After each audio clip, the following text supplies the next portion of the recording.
Today we'll be speaking about enjoyment. All of us want to enjoy. We want to enjoy the world. There are so many things to enjoy here.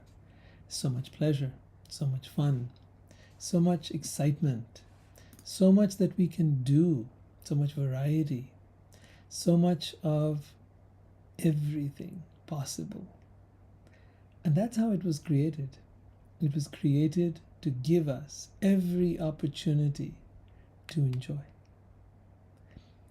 And you might say, okay, what's the point of it?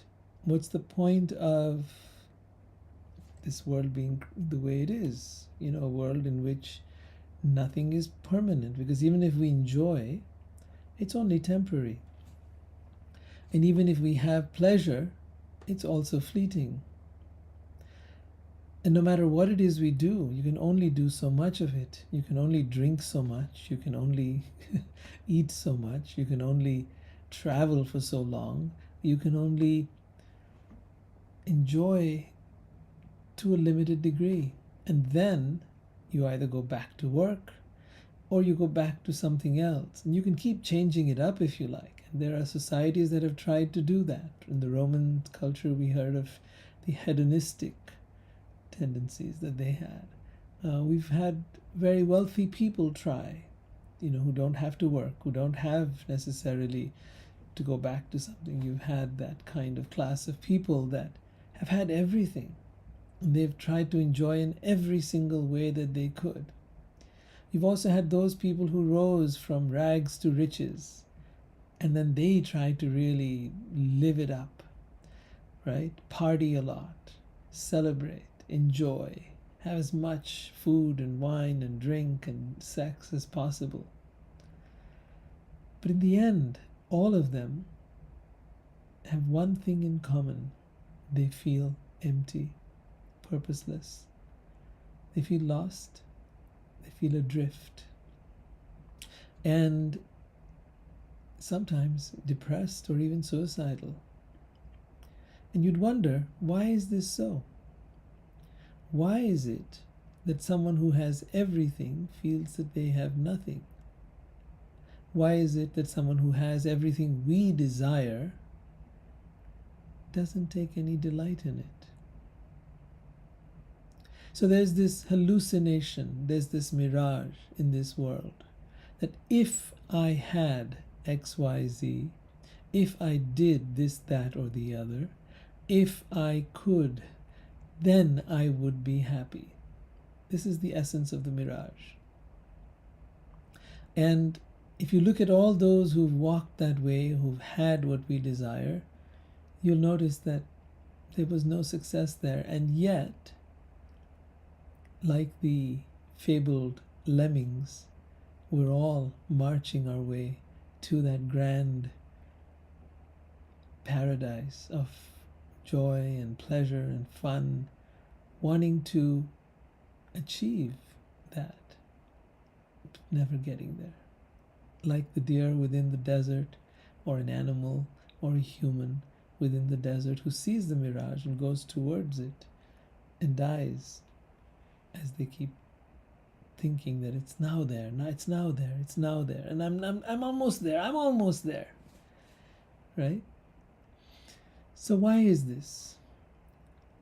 Is it possible that that which we desire, the pleasure we desire, the enjoyment we desire, the happiness we desire, isn't out there, but it's in fact in here? And no one's shown us how we can access that. Now, there have been teachers along the way of all different kinds, but most of them have focused upon how we should live a good life and how we should be a good person. And that's really difficult because we are at the same time both good and bad. We have within us flaws and weaknesses and strengths. And we're never quite able to be good enough. And so it seems to be another endless journey to try to achieve something that might perhaps give us relief from misery and hopefully give us some happiness. It doesn't work. What works? That's the big question. The Vedas tell us that what works is finding yourself, your true self. Why? Because that which we've been seeking lies right here within us. It has always been there. In fact, we've been seeking it because we are it. We've been seeking ourself. And through ourself, we've been seeking the source, which is the infinite reservoir, the infinite, abundant, everlasting source of all that we desire. What is that? It's been known by many names. God was the most common one, and most people went away from that God because he was too fierce and punishing and almost horrific. But what if that was not the only way to understand God? What if God was a loving God? What if God was a beautiful God? What if God is the source of all that we desire, all the happiness, all the pleasure, all the love, all that we desire? And to understand that is not a belief, it's an experience. And it's an experience that all of us can have. We can have it by learning how to access this inner self, the soul. Through it, we will begin to get the first taste of who we are and who God is. As we begin to understand this divine spark within us, we then begin to have access to the source of our creation. So with that, let's get into the Bhagavatam. And I'd like to continue this very fascinating story that we've been reading and understanding, the instructions that were given by Narad to various kings along the way. Kings like Prachinabarhi and his sons, the Prachetas. So it continues now, talking about those very same people. These sons of King Prachinabarhi, I know the names are difficult, and I'm not going to ask you to remember any of that. I want you to remember the teachings of Narad, which are being repeated in different ways to different people. And we'll try to now today understand the essence of those teachings so that we can really take something home. But I'll begin with the narration and then we'll go into the depth of the takeaway. So it says here that the sons of King Prachinabarhi, known as the Prachetas, after receiving the blessings of Shiva and following his instructions to chant certain mantras that would please Vishnu. Vishnu is the supreme Godhead, also known as Narayan, known as Hari, and ultimately known as Krishna. So when we refer to Vishnu, we are referring to that same supreme being. Because the name Vishnu is going to come up again and again, and I want to kind of preempt that once and for all. That's who we're referring to. So these Prachetas, these brothers, they performed austerities for 10,000 years within sea water. You might say, this is fantastic and fabulous, and oh my God, that's not possible. It's very relative to our lifespan versus the lifespan of beings on other planets and beings in other time periods. There was a time when beings lived a lot longer than we do now. And as we pollute the earth, there will come a time, well, of course, as we pollute the earth and our bodies, there will come a time when our lifespans will further shorten. Yes, we've got science and other things trying to lengthen our lifestyle, but it is let me say that again. We have science and other means that are trying to lengthen our life, but we have our own bad habits and our desire for instant gratification and pleasures that causes us to do the very things that harm us the most. So it's a question of a battle between the two. Are we going to harm ourselves more than science is going to try to save us? Let's see who wins on that one.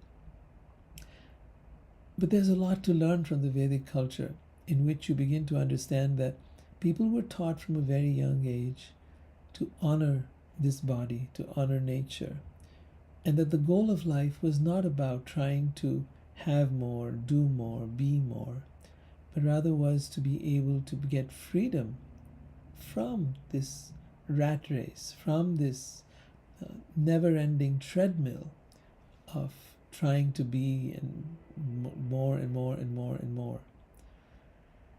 So here we have the example of these prachetas who had been performing austerities for thousands of years. And if you have any doubts about that, the fact of the matter is that it's hard to understand what different periods of time were like, what different planets are like, what different worlds are like. And I humbly request you to put aside your material calculations that are based upon your experience and consider other possibilities. Because unless we put aside that which we know, it will be very difficult to understand that which we do not know. And that which we do not know lies beyond the realm of the physical body that we live in now, and it lies beyond the realm of the mind that we have now, which is capable of some understanding, but not of all understanding. And if we think that this mind is supreme, that it has all knowledge, and that only that which fits into it is truth, then we're going to have a big problem. You see, there are the facts of life, and then there are the truths of life. And the truths and the facts need not match. Facts are what is known to our physical senses and mind. They are very important. I'm not saying that we need to ignore the facts, but I am saying that there are things beyond the known. There was a time when we didn't know that the earth is round. We felt that people felt that the earth was flat for hundreds of years, thousands of years. And then there came the knowledge from Galileo and others that the earth is actually round, and people actually persecuted him for this, what he had to say. And ultimately there came a time a few hundred years later where we actually flew out into outer space and we were able to witness that the earth is indeed round. So when Galileo said it, it was not a fact. It was a truth, however. Sometimes things are true even though we don't understand them. And therefore, the point I encourage you to have is an open mind. Open to possibilities, open to other realities than the one that we live in right now. Then only can we understand dimensions that are beyond our present comprehension. Then only can we attain dimensions that are of a higher nature. All right, so these prachetas, after many, many thousands of years of meditation, they had darshan. Darshan means a vision of the divine. They saw Vishnu, the Supreme Being, appear before them in a very pleasing form. Now listen with a lot of attention, because we've been sold these ideas of God having a beard and of being an old man and living in the clouds. Well, the Vedas paint a very different picture. They talk about a very pleasing form. His bodily effulgence dissipated all the darkness of the universe. He wore yellow garments along with a jewel known as kaustuba. His face was very beautiful, and his head was decorated with a dazzling helmet and golden ornaments. Around his neck hung a flower garland that reached to his knees. He had 8 arms, which each held a particular weapon. He was surrounded by demigods, great sages, and other associates. He stood on the shoulder of his bird carrier, Garuda, who glorified him by flapping his wings. So you see, it's a very different vision of God. And of course, this is the vision of Vishnu, and then beyond Vishnu is the vision of Krishna, who has 2 hands who appears just as we do, who is delightful and playful, who doesn't carry any weapons, but who at the same time engages in the greatest weapon of all, and that is love. And that weapon he casts through his eyes, and through his incredible beauty, and through his loving heart, and through his playfulness. But we'll come to that. That'll be in the 10th canto. For now, we are just coming to the end of the 4th. So it's a sort of build up. As we go higher and higher and higher, we'll come to higher and higher realms of understanding of that divine presence.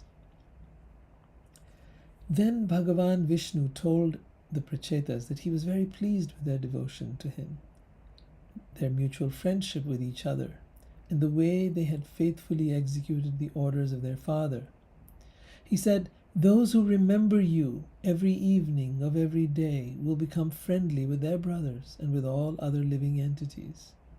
Those who will offer me the prayers composed by Shiva, both in the morning and in the evening, will be given benedictions by me. In this way they can both fulfill their desires and attain good intelligence." These prayers composed by Shiva are in a few episodes prior to this one, where Shiva teaches the Prachetas how to pray to Vishnu, how to chant the mantras that will please Vishnu. They're incredibly beautiful, and they show you the loving relationship between Shiva and Vishnu. Vishnu then instructed the Prachetas to marry the daughter of the great sage Canto and the Apsara, Paramloka. Now, this is a very interesting story. You see, in many times in the Vedas, we come across these great sages who perform tremendous austerities, who are very severe in their penance and in their austerity and in their devotion and in their practices of sadhana and of yoga and of all of that. They'll go to the forest and they'll eat next to nothing, and they'll, not only sleep on the ground, in the snow, in the doesn't matter the circumstances of that situation, because as yogis they're able to literally sit there and meditate for hundreds, thousands of years without eating, without drinking, without anything, because it's such control over the body and mind. Now, when you have someone who really becomes advanced like that, Indra, the king of heaven, the heavenly planets, gets very envious and very jealous and anxious even that somebody might take his position. You know how when you're the head of a company and somebody's trying to, you see somebody's really rising up the ranks and getting to the point where maybe they'll take over your position, then there's some fear. And so it often happens with Indra that he gets jealous like that. So here was this great sage Canto, and Indra was getting nervous. So he sent one of his apsaras, his dancing girls, who was so incredibly beautiful. See, the people in the heavenly planets are way more beautiful than they are here, both the men and the women. Of course, the women are even more exceedingly beautiful than anything we've dreamt of. And so he sent one of the most beautiful women, an apsara, a dancer, called Paramloka, and he sent her to disturb the meditation of the great sage Canto. Prabhupada writes, the severe austerities of the sage Canto had made Indra very envious and anxious. He sent a beautiful apsara to seduce the sage and break his vow of celibacy. Their union begot a beautiful lotus-eyed daughter, who was raised at first by the trees, and when they couldn't quite do that, then Chandra, the moon god, appeared and took care of her, raised her. Vishnu then told the Prachetas that they would have a highly evolved son. So he told her to marry this girl, right? And that their union would result in having a highly evolved son who would be on the level of Brahma and be famous all over the universe. Their wife would be very beautiful, full of good qualities. She would be dedicated and on the same level spiritually as they were. Now comes a very interesting point. These Prachetas, they were, a lot of them, they were men, they were brothers. And Vishnu was asking all of them to marry one woman. So, just like you have in the case of the Pandavas, the brothers of Arjun and Yudhishthir and Bhim, the 5 Pandavas were told by their mother when Arjun married her and brought her home, she says, share her with all your brothers. She didn't know that he had brought home a wife. His mother was busy. She was doing something. And when Arjun came home, says, Mom, look what I got. He had got married and he had come home with his wife.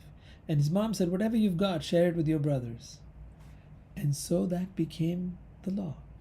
That's how it was in that time. And what the parents said, what the elders said, is what people did. And so Draupadi was married to 5 men, 5 brothers. Now in this case, this young lady is being married to 1,000 men, prachetas.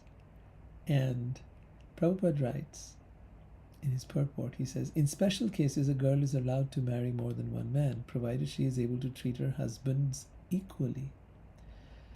This is not possible for an ordinary woman. Only one who is equally qualified, one who is especially qualified can be allowed to marry more than one husband. In this age of Kali, to find such an equipoised woman is very difficult.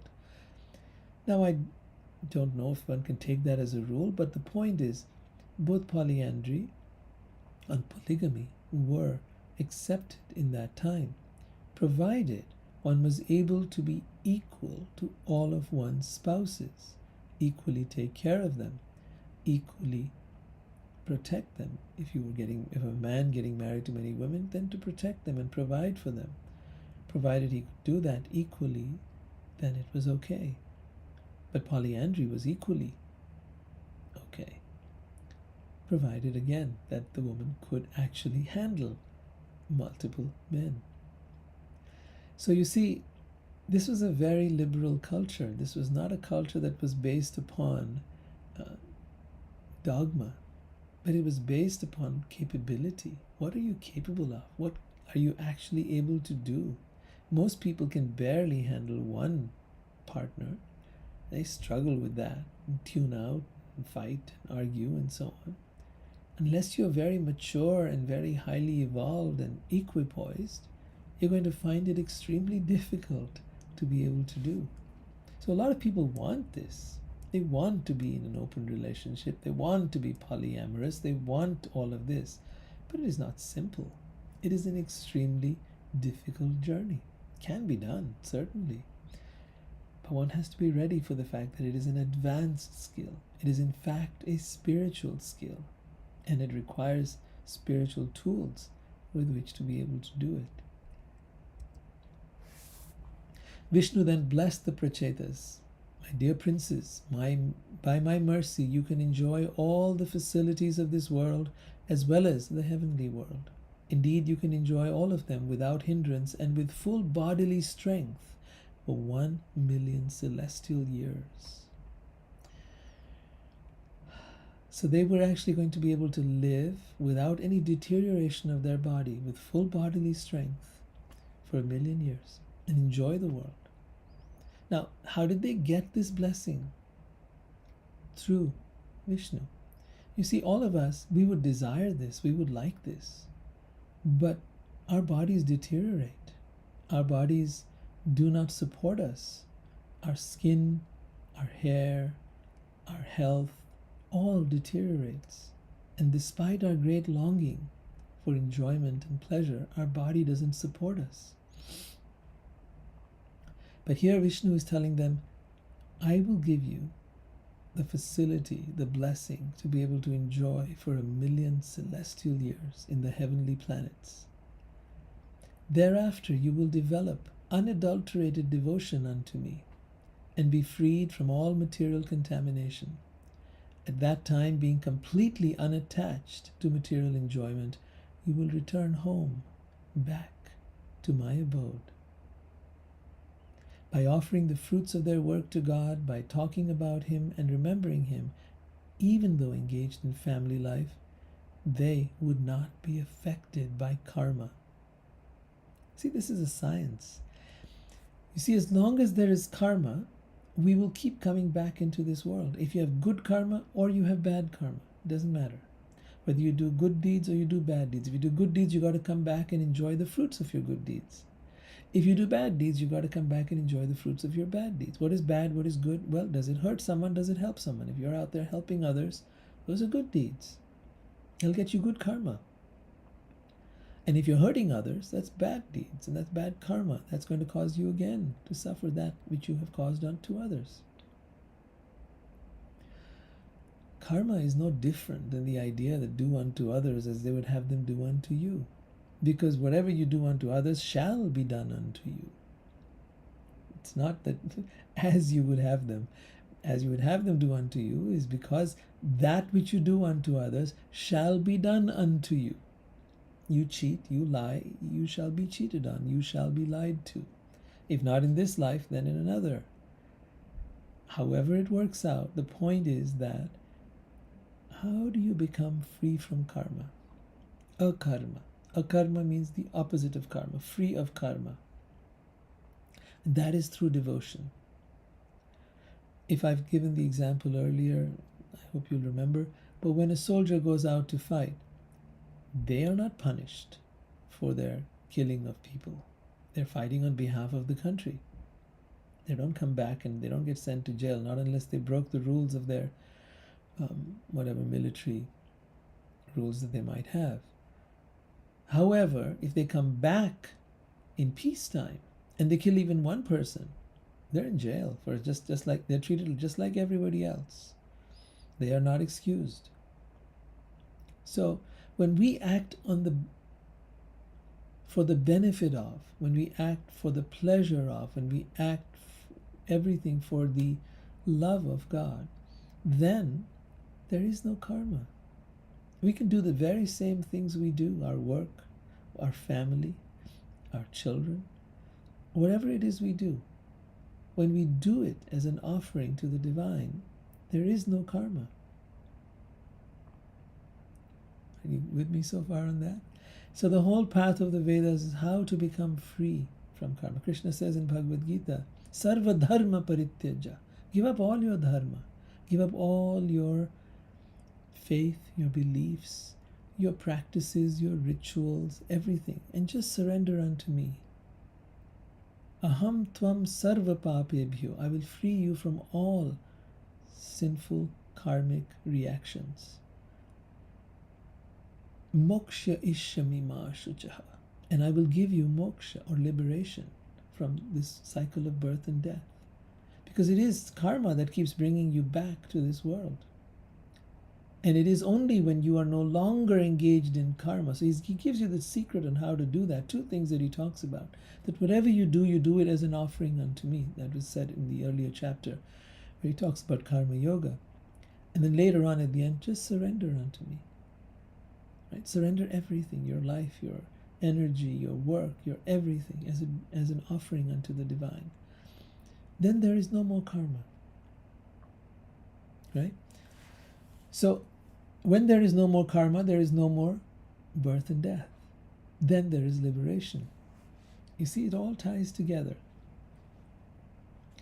The all-knowing Supersoul, the Paramatma, the great soul who lies within the heart, makes everything increasingly fresh. What does this mean? It means that, you know how it is in our life, when you go to work every day, it can get boring after a while. When you do the same thing again and again, it can get boring. When every day you have to rise at a certain time, it can become a drudgery. But when you do things with a divine presence, when you do things that come from a higher frequency, when they come from that energy of God, then that which comes from the divine is ever fresh. Krishna is known to be that way. He is called Navayovana, which means eternally youthful. It also means eternally fresh, eternally exciting. Like every day becomes exciting, every moment becomes an adventure, every aspect of life becomes thrilling. The joy we've been looking for, the excitement we've been looking for is right here. So the all-knowing Supersoul Paramatma within the heart makes everything increasingly fresh, provided we are connected to it. In the liberated stage, called Brahma Bhuta Prasanatma na sochati na kankshati sama sarveshu bhuteshu mad bhaktim labhate param. So one who is engaged in bhakti or devotion to the divine, to God, experiences this Brahma Bhuta stage, which is that nak sochati, that there is no more desire or hate, there is no more pleasure or pain. One is no more affected by the ups and downs, happiness or distress. One is no longer bound by this dualistic idea. There is a constant stream of joy that is weaving its way through your heart and mind and into the world. Constant, never ending. It is emanating from the divine and through you. So in that liberated state, one is never bewildered, nor does one lament or become unnecessarily jubilant. See, neither lamentation nor jubilation. Freedom from this duality, freedom from the highs and the lows, equipoised. Samah sarveshu bhuteshu, and one sees everyone and every situation from that place of equanimity. So that comes about. Yes, you can do it through the yogic process, through much austerity and much difficult practices and so on, or you can do it through surrender. In the path of surrender, one has to deliberately realize that one is nothing, and one has to be willing to become the servant of the divine, of all living beings. Chaitanya said that we are all servant of the servant of the servant, or that we are lower than the blade of grass on the ground. What that really is trying to tell us is that we are so insignificant. We are a tiny particle, an atomic particle in the universe, that we are indeed nothing. And when you realize that, the ego has no place in which to thrive. And when the ego no longer thrives, the soul starts to become more manifest. Because it is the ego that is blocking the soul. Why is it doing that? Because that's all that's there. Unless you make the effort to wake up, you will remain in the dream state. The dream state is the egoic state. The dream state is where we think that I'm this body, where I'm this mind, where these are my possessions, this is my family. This is the dream state. It seems very real. It seems like you're awake, man. This is all there is. But no, this is the dream state. When you're in a dream, when you sleep and you're having a dream, that feels real.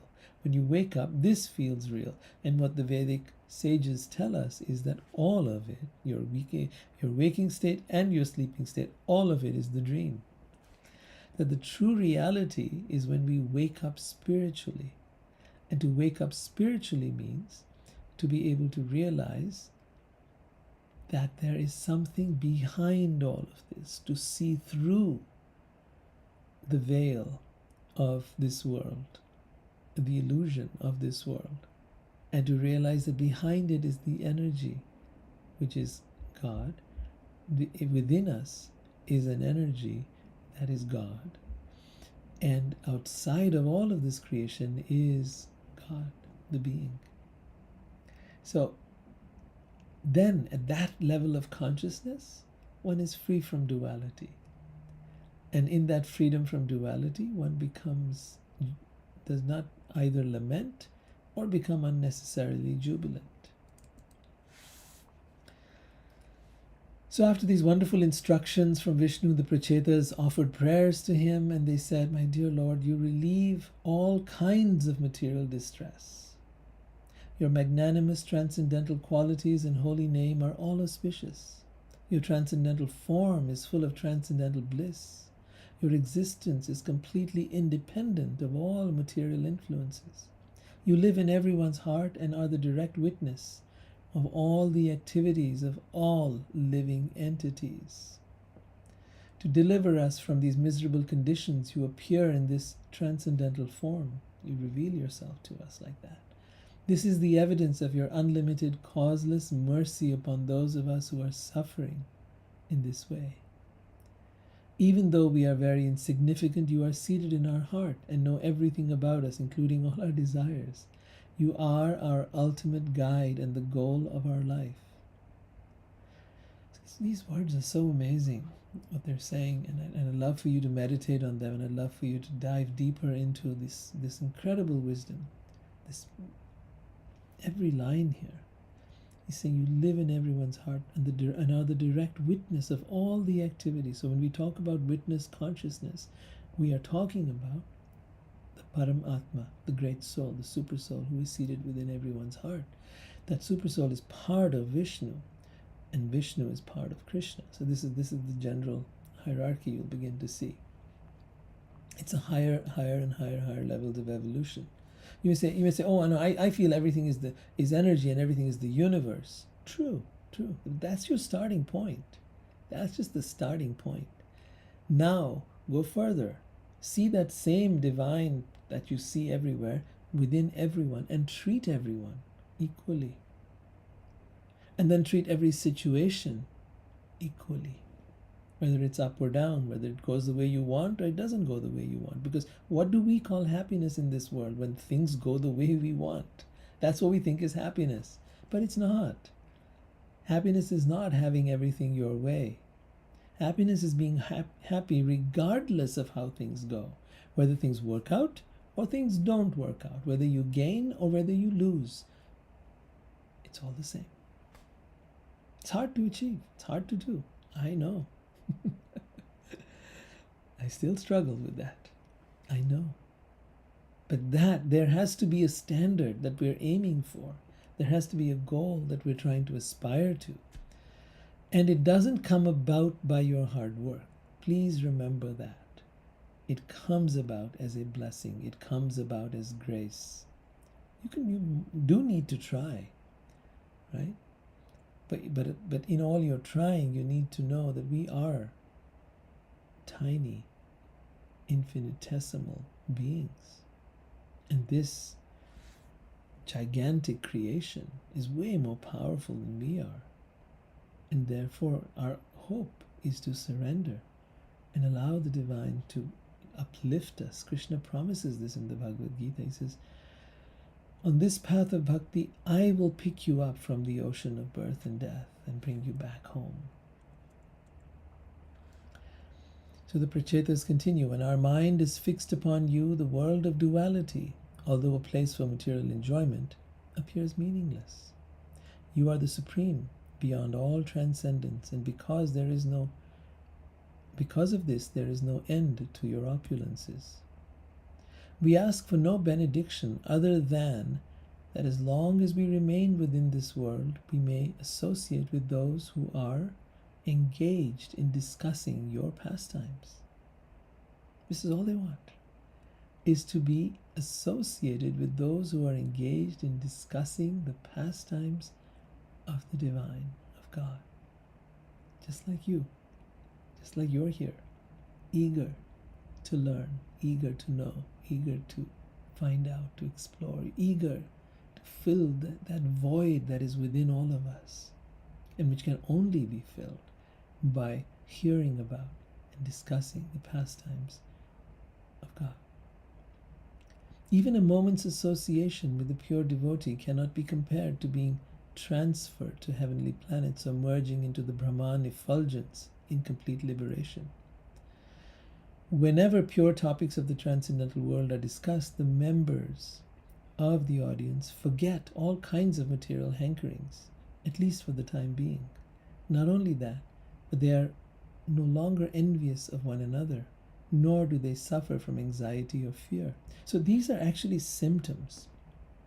When you're hearing these teachings, when you're remembering them, when you are in any way trying to act on them, what's going to happen is this. You will, at that time, forget all kinds of material hankerings. Because when you're in touch with the divine, the world fades away and is no longer important, at least for the time being. may come back. Not only that, they say, but that at that time you will no longer feel envious of one another, nor will you suffer from anxiety or fear. Think about it.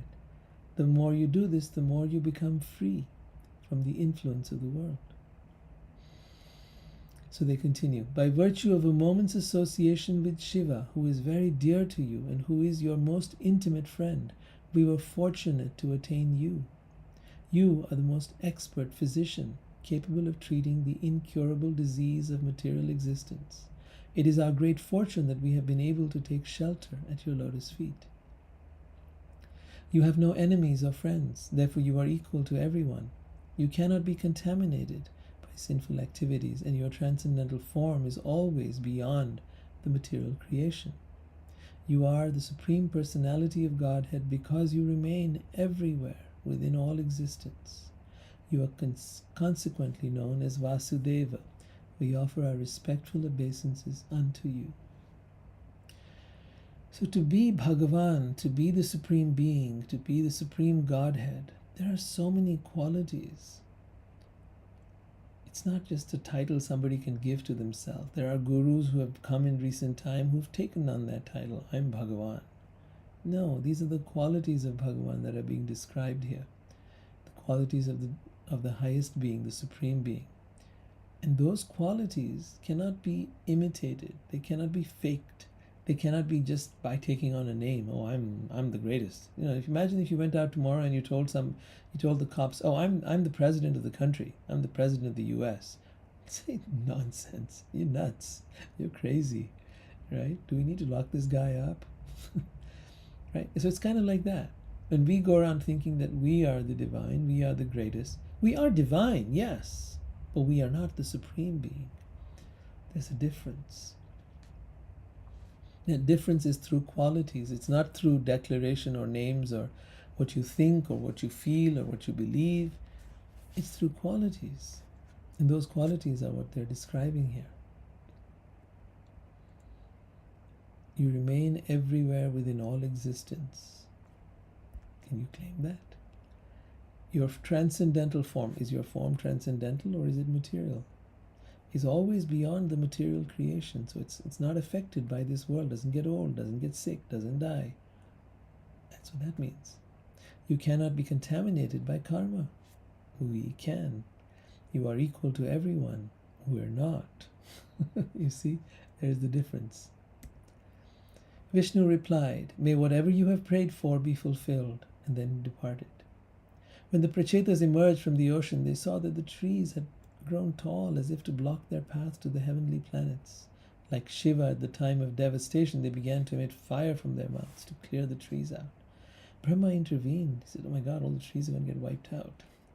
The trees then cleared their path and offered their daughter, the offspring of sage Kandu and the Apsara Paramloka, as their wife.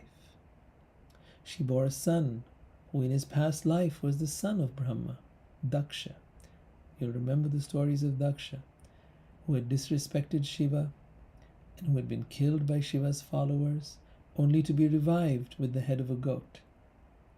So if you haven't heard that, then please go back. There are earlier episodes where all this was described. But that very Daksha now came as the son of the Prachetas. The Prachetas lived at home with their wife for thousands of years. At last they remembered the blessings of Vishnu and left home, leaving their wife in the charge of a perfect son. So they kind of got lost, you know, beautiful wife and lovely kid and just an amazing time. They got lost. They almost forgot those instructions. Finally, they left home to devote themselves, as is the Vedic practice. They studied under a liberated sage, Jajali. Under him they studied the practice of mystic yoga, where they learned to control their life air, their mind, their words, and their external vision. And through pranayam, the breathing process, they were completely relieved of material attachment and were able to concentrate their minds on the Supreme Brahman. At this time, the sage Narad came to see them. He's come back. They felt it was their good fortune that he had come to see them, and they praised him as one who can drive away all kinds of fear. They confessed that due to family attachment, they had almost forgotten the instructions of Shiva and Vishnu. They said, "Dear Master, kindly enlighten us in transcendental knowledge, which may act as a torchlight by which we may cross the dark nescience of material existence." So you see their humility. They've attained so much, and yet they remain humble. The supreme devotee Narad, who is always absorbed in thoughts of the supreme Godhead, replied, "A civilized human has three kinds of births. The first is Savitra, or birth by father and mother. The second is through initiation by a spiritual master. And the third is when one is a Yagnika, which is one is given the opportunity to worship Vishnu."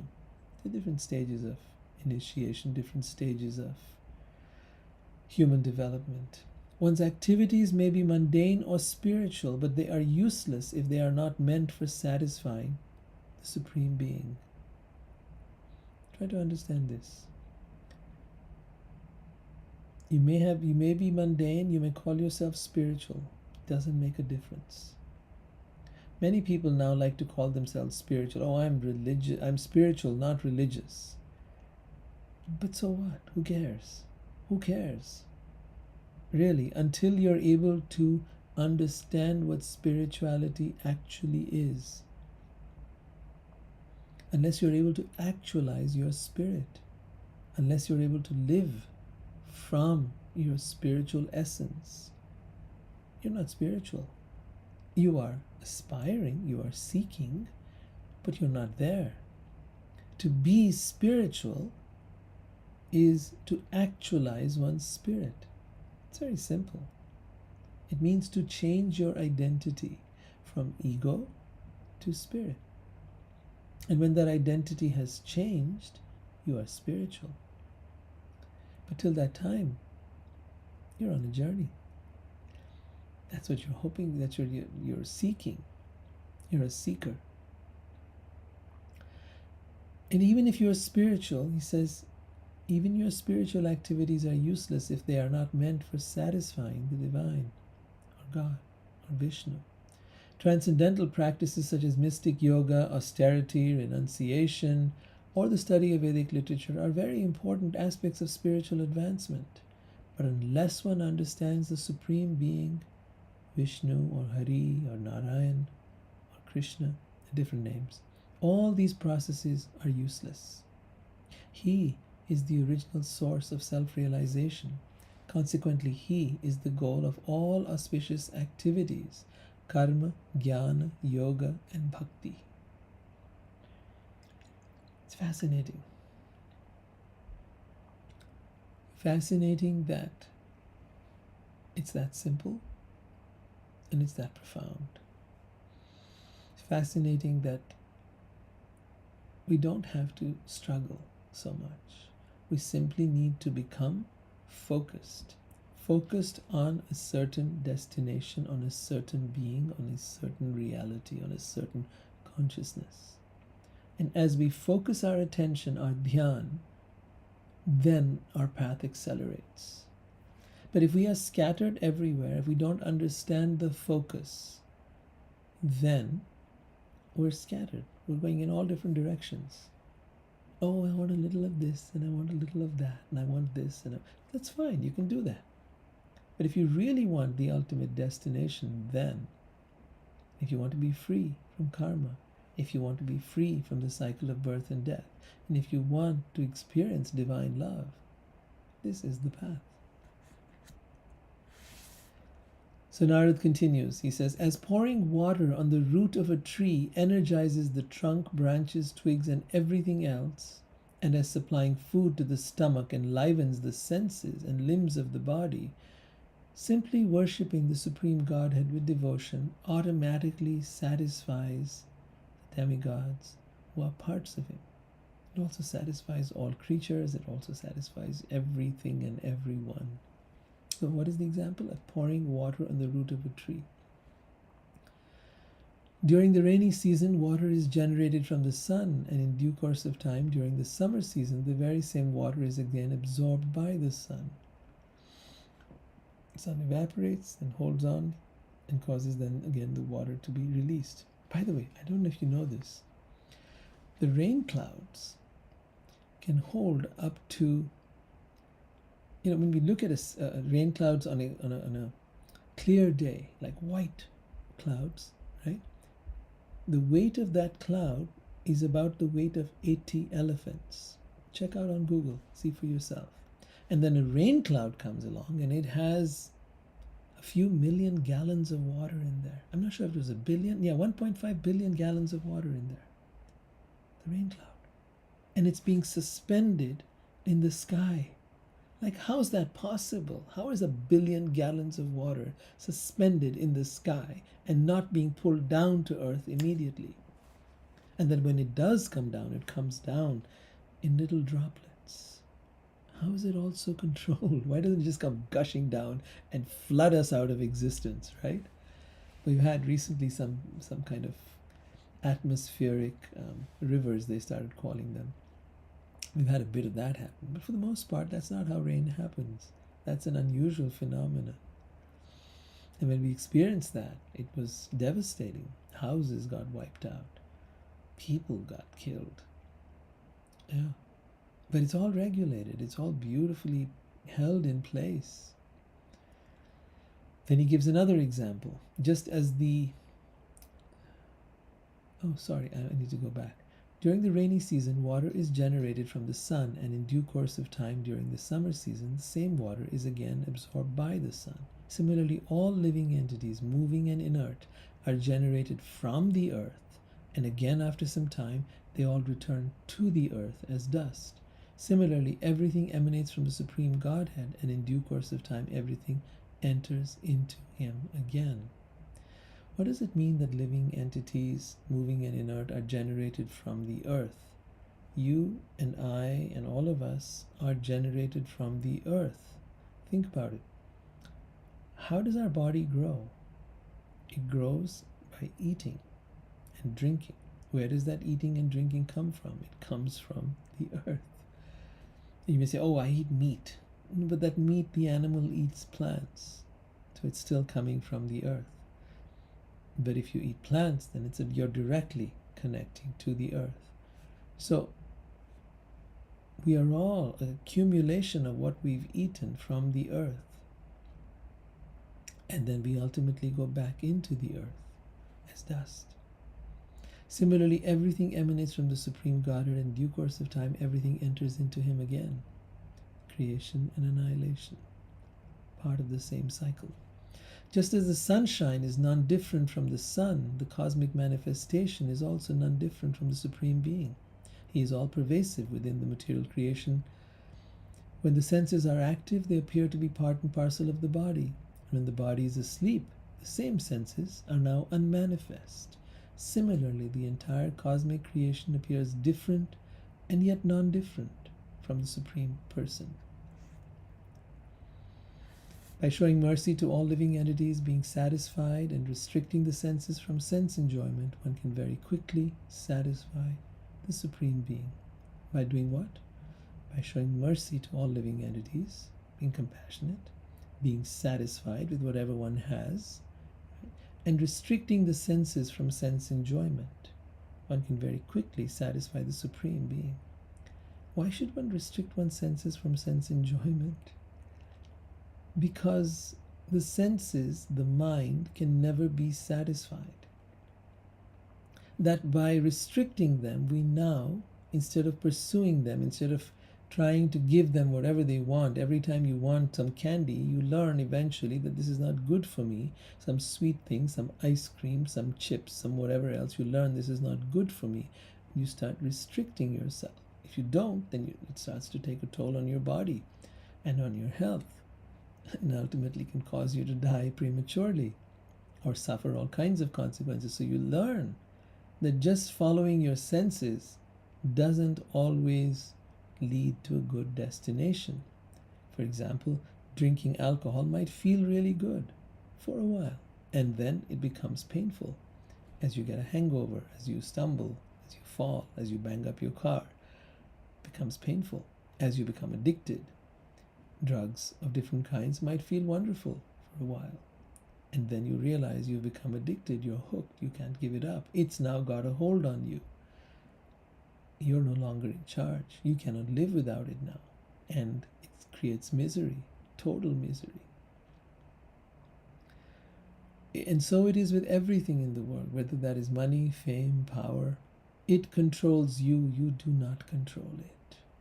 You think you're in control. You think you're fulfilling your desires, your dreams, your wishes. But in fact, your desires are controlling you. Think about it. You don't have desires. Your desires have you. It started off, you had desires. But over time, they've run your life. They've determined everything you do. They've made it so that you now you've become identified with that which you desired, whatever you've achieved. Now, this is who I am. I'm a rich person. I live in this big, beautiful house. I have this, then I have that, and I'm so... And now you're identified with it. And when you're identified with it, it has you. You don't have it.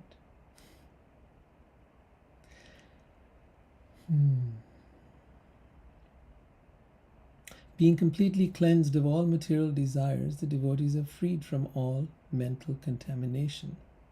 What does it mean to be freed from all material desires? It means that so try to understand this. It is not that you will not have desires. You will have them. Of course you will have them. But you need to channel those desires in the service of the divine, of God. And as you do that, and as you link up and connect all of that as an offering to God, you begin to see that you no longer, this is not mine, this is yours. This is not my house, my car, my partner, wife, husband, whatever, but they are yours. Allow me to be of service, to use this house, to use this family to serve you. So then those very desires that we had now are connected to the divine, to God. And in that way they are purified. So being completely cleansed of all material desires, the devotees are freed from all mental contamination. What is the mental contamination? I and mine. Thus they can always think of God constantly and address him very feelingly. The Supreme Godhead is controlled by his devotees' love and does not leave them for a second, just as the sky overhead never becomes invisible. This is such a great example. The Supreme Godhead is controlled by his devotees' love and does not leave them for a second, just as the sky overhead never becomes invisible. He is very dear to those who see him as their greatest possession. Indeed, he relishes their activities. In contrast, those who are puffed up with material education, wealth, aristocracy, and fruitive or karmic activity are very proud of possessing material things and often deride the devotees. Even if such people worship him, he never accepts them. Although he is self-sufficient, he becomes dependent on his devotees.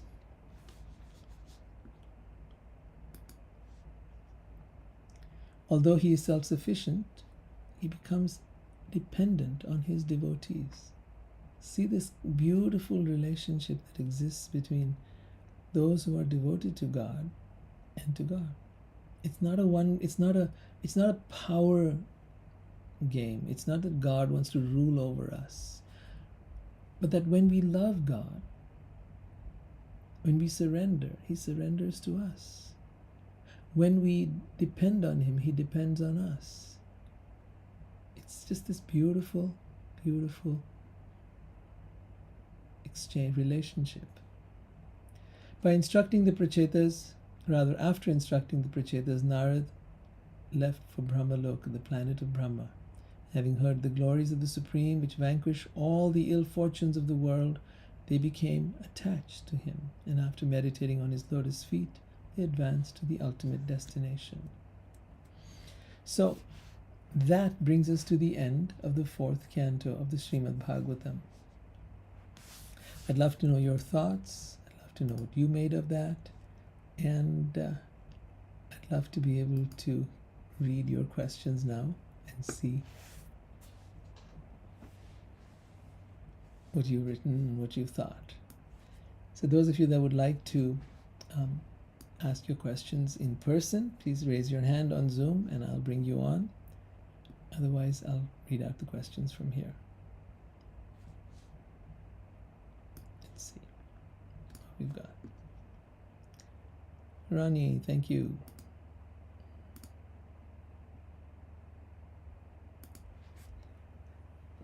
Celie writes, only once at age 12 did I experience pure divine love, peace, and joy. The ecstasy lasted a week, yet has touched my life. Unlike anything else, nothing came close to that since. Celie, I want to tell you, that experience you had at the age 12 is the same thing that happened to Narad, the sage Narad that you heard about. Way back in the first canto, we talked about his story. And he had this vision of the divine. He had this experience of divine love, just like you did. And he never forgot it. He couldn't forget it. He had never tasted anything like it. He had never experienced anything like it. And nothing else could satisfy him the way that did. You have been blessed with that moment. And it is important to know that that moment is all there is. Trust in what you have experienced and know that this is the nature of life. That what you experienced was not a flash, it was not just a moment, but it was an invitation. It was a calling. It was you being given a taste of what lies ahead, a trailer, shall we say. And now you know that nothing in the world measures up to that. I've had moments like that myself. And for me now, it's very clear that nothing can equal that experience. Nothing in the world does. I've tried everything possible, and it doesn't match up. Doesn't.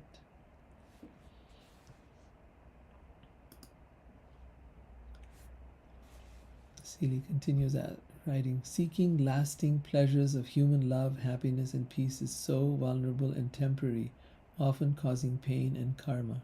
Yes. You know, it's not that we shouldn't love. It's not that we shouldn't seek happiness and peace. Just know that it is temporary and fleeting. So whatever there is, enjoy it in the moment, because it only exists in the moment. The love that you experience in this world exists in the moment, and then the next moment, and then in the next moment. And then the next moment it's gone. Because it's temporary, because this world is temporary, because everything in this world is temporary. You know, even if you love each other, let's say two people love each other till the end of their life, one of them is going to die first, and the other one's going to be alone. So the point is that nothing is forever. No one lives forever.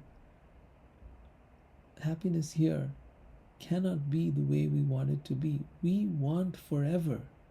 We want forever happiness, forever love, forever joy and pleasure and fun. But all of that is coming from our spirit. That's why it's a universal phenomenon that we all want the same thing. We all want life. We don't want death. That comes from our spirit, because our spirit, our soul, is deathless. It cannot die. Death is in fact an illusion. You will never die. You are indeed eternally joyful, eternally youthful, eternally wise and full of energy and life. That's the real you. Everything else that you're experiencing is the illusion. Whether it's your body that's getting older, whether it's your person who dies in your life, an animal or a human, whether it is that life is going through cycles of up and down, all of that is part of the human drama. And all of that human drama is there to train us. Just as when you go to a gym, you're on a treadmill. That treadmill is going the opposite way and you're going the other way. But the fact that it's an opposing force causes you to strengthen yourself. When you lift a weight, the weight is pulling down, you are pulling up. That contrary force strengthens you. So all the obstacles of the world strengthen you. They're there to help you if you so use them. If you get caught up in the idea that this is all there is and this is everything, then you're going to be depressed and miserable and anxious and worried and fearful, rightfully so. But if you understand the spiritual perspective, that you're a spiritual being, you're not the body, you're not the mind, you're not the ego, you're not your memory, you're not what you remember, you're not your story, you're just pure spiritual being. And if you connect with that, and you start to live from that, you begin to realize that this is all part of a beautiful drama.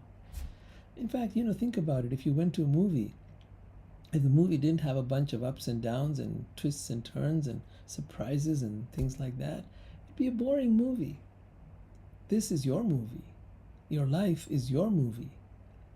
And if you want it to be an exciting movie, be ready for some uncertainty, be ready for some change, be ready for some ups and downs, be ready to ride the waves.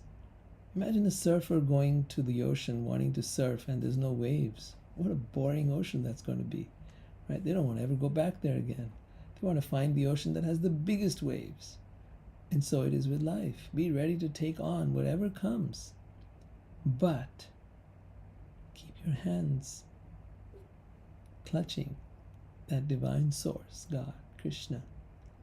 And when you've got him with your hands and in your heart, then nothing will bother you.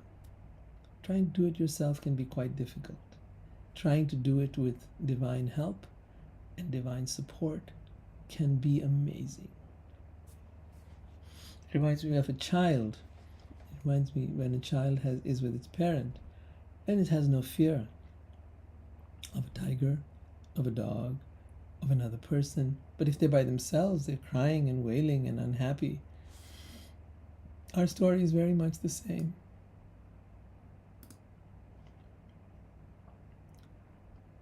Seeley further writes, seeking a way to return to that greater divine reality while here seemed impossible. Listening to the teachings that you share, I see why, and a means to touch that state of being again. Yes, that's the whole point of this. I believe that every one of us has had some such moment where we touch the divine, where we touched a feeling or an experience that felt truly sublime. In that moment, time stopped. It felt like eternity. We felt happy for no reason. We felt a sense of complete peace and abandon, a sense of freedom, of being liberated, of being able to celebrate ecstatically. And usually it didn't have a reason. It just was happening. It could have just occurred spontaneously. It could have been in the presence of nature. It could have been in the presence of somebody. But it was occurring within you. And when it's occurring within you, it is arising from you. Everything else is just the trigger for that. That which was occurring within you is always with you. That which came from you, or through you, is always with you.